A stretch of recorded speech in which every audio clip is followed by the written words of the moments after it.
किसी ने बड़े कमाल की बात कही है कि जिंदगी में हमेशा दो तरह के लोगों से सावधान रहना। पहले वो जो आप में वो कमी बताएं जो आप में है ही नहीं, और दूसरे वो जो आप में वो खूबी बताएं जो आप में है ही नहीं। हाय गाइस, मेरा नाम है आरजे कार्तिक। एक छोटी सी कहानी, ये कहानी एक राजा की जिसके कोई संतान नहीं थी, उत्तराधिकारी नहीं चुन पा रहा था, बूढ़ा हो चला था और अब जरूरत थी इस राज्य को अगला राजा देने की। अपने मंत्रियों से बात की तो उन्होंने बताया कि सर आप किसी को अडॉप्ट कर लीजिए। किसी ने कहा कि महाराजा साहब आप तो किसी को अडॉप्ट करने की बजाय किसी को भी आपकी पसंद से चुन करके किसी भी मंत्री को राजा बना दीजिए। राजा को ये सब समझ में नहीं आ रहा था। किसी ने उससे कहा कि कंपटीशन रखवा लीजिए। ये सुझाव उसे थोड़ा ठीक लगा तो उसने कहा कि काम करते हैं, किसी भी तरीके की कोई कंपटीशन नहीं होगी, सिंपल इंटरव्यू होगा। जो भी आएगा मुझसे बात करेगा और मैं बात करके पहचान लूंगा कि क्या वो अगला राजा बनने के लायक है या नहीं है।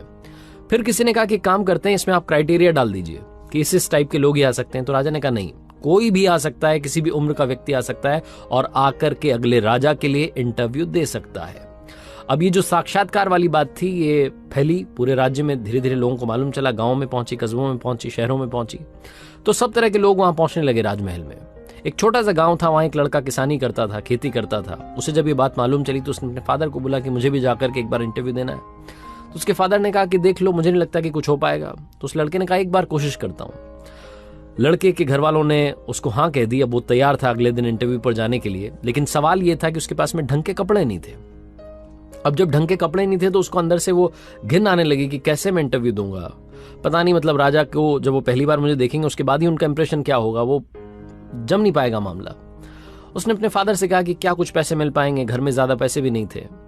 जैसे तैसे उसने उधारी करके कहीं से भी जुगाड़ करके एक अच्छा सा जैकेट बनवाया। पुराने से कपड़े थे, फटी सी शर्ट थी, पुरानी सी पैंट थी, उसके ऊपर वो अच्छा सा जैकेट डाला और इंटरव्यू देने के लिए वो जो नगर था जहां पर उनकी राजधानी थी, राजमहल था, वहां निकल पड़ा। रास्ते में जाते आते सोच रहा था कि क्या सवाल पूछे जा सकते हैं, किस किस के मुझे जवाब देने होंगे। बहुत सारी अंदर, जो कि हर इंसान के साथ होता है, जब भी हम इंटरव्यू के लिए जाते हैं बहुत कुछ माइंड में चल रहा होता है। वो जो नगर था वो आ ही गया था, परकोटा दिख रहा था।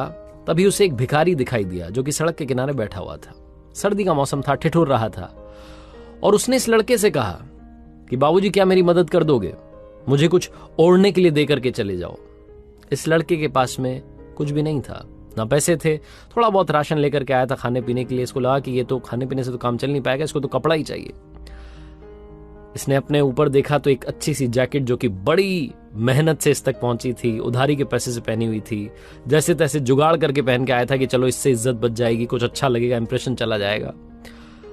इसके मन ने कहा कि यही उतार करके दे दो। लड़के ने यही जो जैकेट थी उतार करके उस भिखारी को दे दी। उसके बाद में वापस चल पड़ा आगे। उस नगर में पहुंचा, राजधानी में पहुंचा जहां पर कि राजमहल था। वहां गया, जो राजा के सैनिक थे उन्होंने रास्ता बताया कि यहाँ सराय में जाकर के रुक जाइए। 2-3 घंटे वहां आराम किया। उसके बाद में इसका इंटरव्यू का टाइम आया। बाल बाल बना करके, वही पुराने से कपड़े थे, गंदे कपड़े। मन ही मन सोच रहा था कि पता नहीं क्या होगा, अब तो वो जैकेट भी चली गई है, सब कुछ खत्म होने वाला है, सब बिगड़ गया है। लेकिन कोई बात नहीं, अब यहाँ तक आ गया हूँ, पापा पूछेंगे कि क्या करके आया, तो एक बार कम से कम ये तो बताऊंगा कि राजा साहब से मिल करके आया। तो राजा के कक्ष में पहुंचा, वहां राजा नहीं था। थोड़ी देर के बाद में राजा आया, और जैसे ही राजा आया ये लड़का जो था इसके पैरों के नीचे से जमीन खिसक गई। इसे समझ नहीं आया कि ये क्या हो गया है। वो जो राजा था वो वही भिखारी था जो कि थोड़ी देर पहले मिला था रास्ते में, और जिसने इसका वो जो अनमोल जैकेट था वो ले लिया था। वो एक अच्छा सा कपड़ा जो पहन के आया था वो भी उसने ले लिया था। अब इससे बोला नहीं जा रहा था, समझ नहीं पा रहा था कि क्या रिएक्शन दूं। तो इसने बस ऐसे इशारों में पूछा कि क्या आप वही हैं जो मिले थे। तो राजा ने कहा कि हाँ, मैं वही भिखारी हूं जो थोड़ी देर पहले तुम्हें मिला था। अब इसके अंदर थोड़ी हिम्मत आई। इसने पूछा कि आपने मेरे साथ क्यों किया, ये कौन सी परीक्षा आप ले रहे थे, ये क्या तरीका है, मेरे पास में एक ही जैकेट थी वो भी आपने ले ली, और अब आप ही यहां पर राजा बनकर बैठे, आप ही राजा हैं, मुझे तो समझ ही नहीं आ रहा कि मैं क्या बोलूं। राजा ने बोला कि परेशान मत रहो, अगर मैं राजा बन के सबसे पहले तुम्हारे सामने आता तो मैं जो बोलता वो तुम कर देते, तुम दुनिया का हर काम कर देते मुझे इंप्रेस करने के लिए और अगला राजा बनने के लिए। लेकिन मैं तुम्हारे सामने सबसे पहले भिखारी बन के आया, और मैं तुम्हारे असली चरित्र को, असली कैरेक्टर को जानना चाहता था कि अंदर से तुम कैसे हो। सर्दी का मौसम है, ठिठुर रहा था वहां भिखारी बन के, तुम्हारे पास सिर्फ एक जैकेट था, मुझे नहीं लगता कि तुम्हारे पास ज्यादा कपड़े भी होंगे घर पर, बड़ी मुश्किल से तुम शायद ये लेकर के आए होंगे। सबसे पहले तो ये जैकेट अपना वापस लो, और अब से तुम इस राज्य के अगले राजा हो।